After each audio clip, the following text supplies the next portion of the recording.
In Cyprus, 300 BC, there was a wealthy trader named Zeno. While on a journey from Phoenicia to Piraeus, his ship sank, taking all his cargo with it. In an instant, his wealth was gone. Now, imagine being Zeno.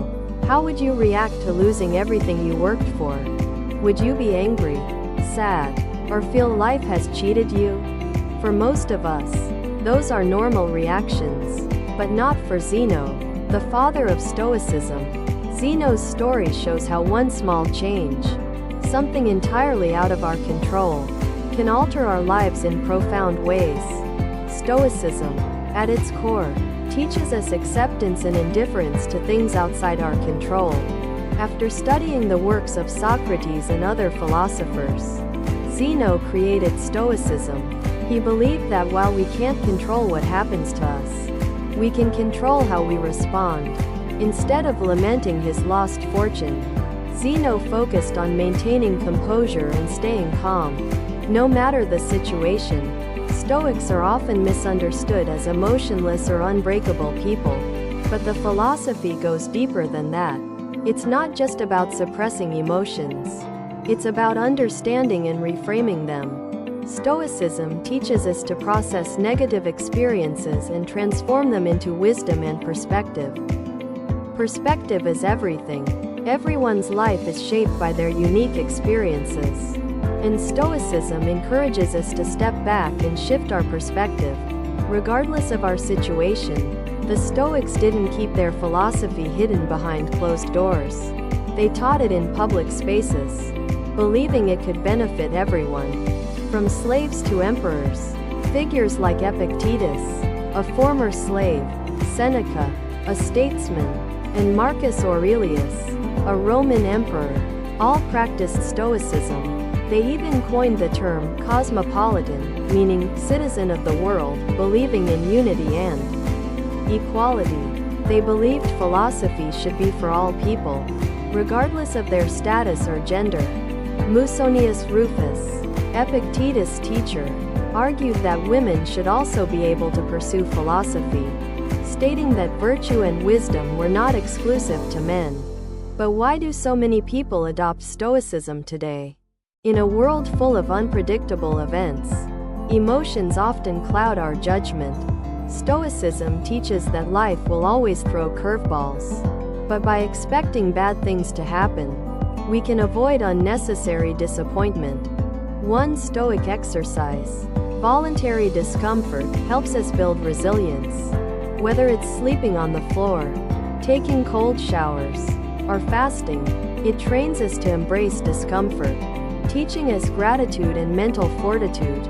In today's world, where we're constantly bombarded with advertisements telling us what we should want, Stoicism reminds us to focus on what truly matters, our inner values, not external possessions. We often base our happiness on things we can't control, like the approval of others or the acquisition of material goods.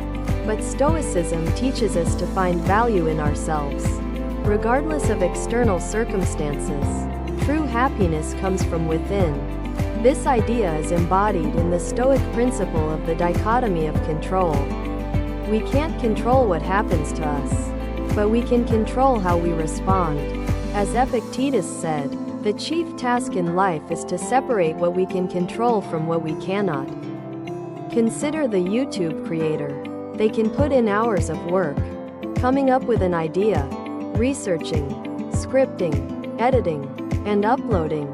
But once it's out there, the outcome is up to the algorithm. Many people judge their success by views or subscribers, metrics outside their control, but a Stoic would judge their success by the effort they put in, not the outcome. Think about someone working hard for a promotion at work. If they don't get it, they might feel inadequate, but they don't consider that the decision was out of their control. Maybe someone else was more qualified, or the company couldn't afford the raise.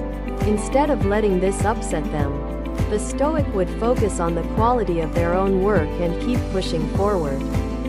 At the heart of Stoicism are four virtues: wisdom, courage, temperance, and justice. Wisdom is understanding the difference between what we can control and what we cannot. Courage is the ability to persist and resist adversity. Temperance is practicing moderation, doing more with less. And justice is treating others with fairness and respect, as we are all connected. Nelson Mandela, after spending 27 years in prison, didn't seek revenge when he was released. Instead, he sought reconciliation and rebuilding. Influenced by Stoic principles, even after suffering great injustice, he chose to move forward with wisdom and courage. In modern psychology, Stoicism influences therapies like rational emotive behavioral therapy, REBT, and logotherapy. REBT helps people identify and challenge negative thought patterns, while logotherapy helps us find meaning and purpose, even in the darkest times. The key to Stoicism is self-worth. By focusing on what we can control, our responses, attitudes, and choices, we can navigate life with more peace and less frustration.